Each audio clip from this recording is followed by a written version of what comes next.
years from now, tell me what go happen to my daughter. If every day we till the soil, and Babylon no share the spoil, every day we are so far. Where is the love for the black child? It's a kingdom of the moon. Alright, so welcome to SouFLoTV again, everybody. It's your host with the most. If you notice, when I start these cartel videos, I start them with a song, because I challenge anybody that says that this man only makes slap music and mess up the youth their mind. I challenge them to come forward with a song that they think is so derogatory, and I will match it with two songs from Vybz Kartel that is actually uplifting, educational, and inspirational, with no curse words in them at all. Alright, now let's talk about this guy you see here in the picture with Vybz Kartel, Mr. Owen Ellington. Once was our top cop in Jamaica. Alright, it baffles my mind. It really baffles my mind to this day that there are people out there that don't understand the magnitude of this man's comment when he, in a position of authority at the position that he held, police commissioner, commissioner of police, and you come on television and you say that Vybz Kartel is responsible, is a gang leader that's responsible for a gang that's responsible for hundreds of murders across the island. And to this day, they have not shown not one shred of evidence to such allegations. But yet still, Jamaica being such a law-abiding country as it is, majority of the citizens that have turned against Vybz Kartel or hold him to the stake then, I want to crucify him, they are doing so solely off of this, their police commissioner, saying what he said. That was damn damaging. That was severely damaging. Alright, so Vybz Kartel's lawyer yesterday said, this is Valerie Nita Robertson. She said that her client was prejudiced when trial judge Lennox Campbell recounted the evidence of the police at the trial in relation to a report from Gaza Slim. Valerie Nita Robertson said that the evidence ought not to have been allowed, should not have been allowed in the trial, as it had no relevance to the matter before the court. It is alleged that Kartel and Gaza Slim were part of a plot to undermine a police investigation into the 2011 murder of Clive Lizard Williams' death. Now, we spoke about this in another video before. Check it. So, Gaza Slim went to go report, say, Lizard robber. And they ended up arresting the girl and saying she's trying to pervert the course of justice. If me come to the police station and I said this man just robbed me, how do you know that I am telling a lie and I'm trying to pervert the course of justice unless you are absolutely sure with proof that this man is dead? The only thing they know is that the man is missing, has not been seen since a given date and time, right? But to arrest someone and say they're trying to pervert the course of justice, and now they're trying to use this as evidence when they still have not proven anything here. They have not proven that Vanessa Bling was lying. They have not proven that the person they say is missing is dead. They have not proven any of that. So this is what Valerie Nita Robertson is arguing, that this matter should not have even been allowed in because it has no bearing on what is before the court today.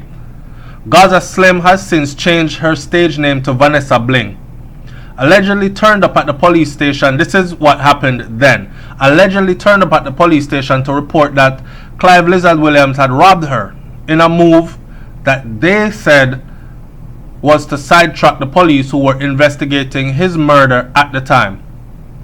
Kartel and Gaza Slim, whose given name is Vanessa Sadler, were charged with attempting to pervert the course of justice. They were just racking up the charges on Vybz Kartel. That's all that was. So not only did they hit him with the murder charge, them hit him with perverting the course of justice and all other kinds of things. State prosecutors later dropped the conspiracy charge, even though the Director of Public Prosecutions can restart that matter against her at any time. So, a lot of people out there wonder why Gaza Slim, aka Vanessa Bling, or Vanessa Sadler has been moving so, because although it was dropped, they can restart it at any time. So is this another case of having this thing like a carrot hanging over a horse's head, and where we lead you follow kind of thing? Stay in line, be a good girl, do as we say, and we won't come for you. Say anything out of line, or align yourself publicly with those we are prosecuting at the moment, and we will definitely make an example out of you. I see this as a threat. And that woman, Paula Llewellyn, which is the DPP, Director of Public Prosecution, set it so that she can restart this at any time. Another grave error which Nita Robertson argued that the judge made was to imply that there was an attempt to conceal evidence at the house where Lizard was allegedly killed. Remember the story they posted where they talked about the odor of death? Our recall police officer Thompson indicating that there was a smell of Fabuloso. Fabuloso is a cleaning product. And odor of death. The burning down of the house. This house had only been acquired some 18 months prior to the fire. You will recall that the analyst, the forensic expert who visited the scene of the fire, was of the opinion that the fire had been deliberately set, the judge told the jury. The judge added Superintendent Thompson was of the view, well, it was his evidence that it was the first time he was experiencing a situation where someone had a home which appeared on the face of it to be expensive house. It had been damaged seriously, totally by fire, which had been set deliberately, and no report had been made about it.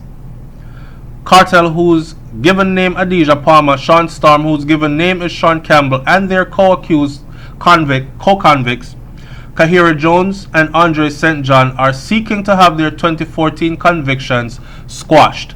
Now, if you have not seen the video that I did concerning the burning down of that house, right, and then the bulldozing of that house, and the fact that fire and cleaning products is not enough to erase murder in the way that they said murder took place in that place.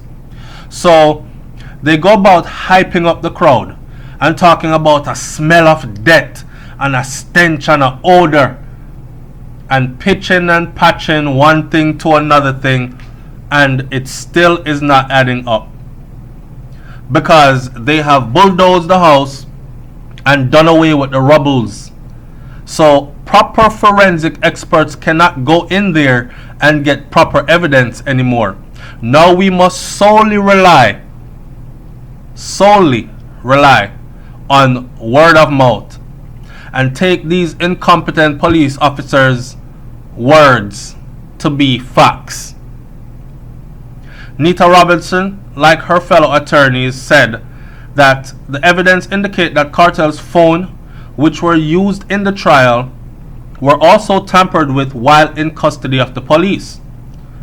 The learned trial judge erred or made mistakes in admitting evidence of cell phones and data, Nita Robertson said, adding that his decision comprised of one of fundamental strands of the case for the prosecution. In other words, this judge was clearly working with the prosecution and biasly wanted to see a guilty verdict handed down, and the judge worked overtime to do so by convincing the jury, or trying to convince the jury, to come with a guilty verdict by pointing certain things out only that would point to guilt, but never pointing out all the other things that would point to those accused not being involved, because he wanted them to see things only one way, which again Nita Robertson is saying was very unfair, because the judge should have pointed out things from both angles and then left it up to a jury, had the jury not been tainted, left it up to a jury to decide based on everything that was laid on the table. So Nita Robertson said too that Justice Campbell erred when he recounted a text message from one of Kartel's cell phones. The text message said, "Well, me tell Sean say I have to buy them back.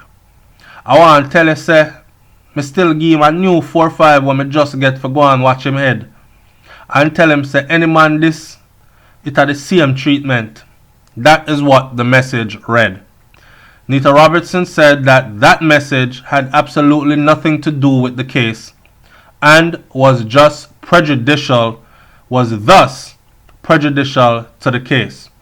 In other words, another case of cut and paste, taking messages that were written from before, placing them where they wanted to place them in an argument, and expecting the crowd to go off of strictly word of mouth, but no concrete evidence. Now, there are a lot of people out there that are saying, "Yo, SouFlo, me disappointed in you know, because even you know say people can go to jail without a body being found.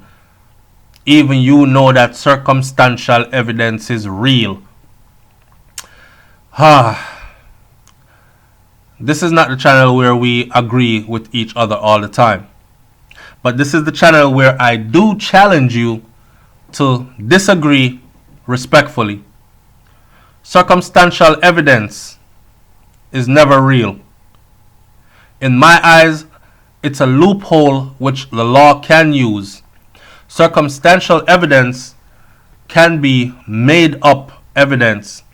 Anything can be made to look circumstantial. I can place myself at the scene under circumstantial. I can place people there that were not there.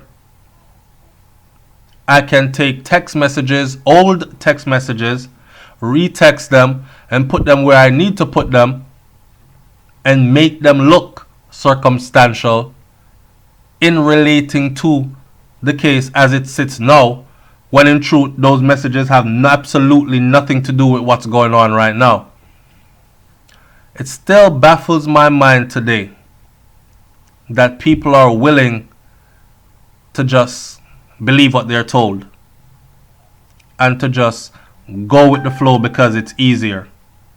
That's always easy to do when it's not your life that's at stake. It's always easy to do when it's not your brother, your sister, your close family member, your child, your mother, your father, life at stake. It's not their freedom on the line, so we can actually play games with this. Yeah man, the law is working and everything is good. Corrupted cops? No sir, nothing no go so. We don't have any of those. Never heard of them, they don't exist, not in Jamaica. Everything's all well. Oh, so the voice note and them thing that was made how many weeks before the date Lizard was reported missing? Alright, I'm just gonna act like I didn't hear that either. It is a sad situation, man, to see so many people actually still believing things that are being proven to be lies. But what can you say? The mind of the masses is controlled by those who control the media. And I remember that. Yeah? And I still say, this guy right here, a real devil. It's SouFLoTV, man. I'm out.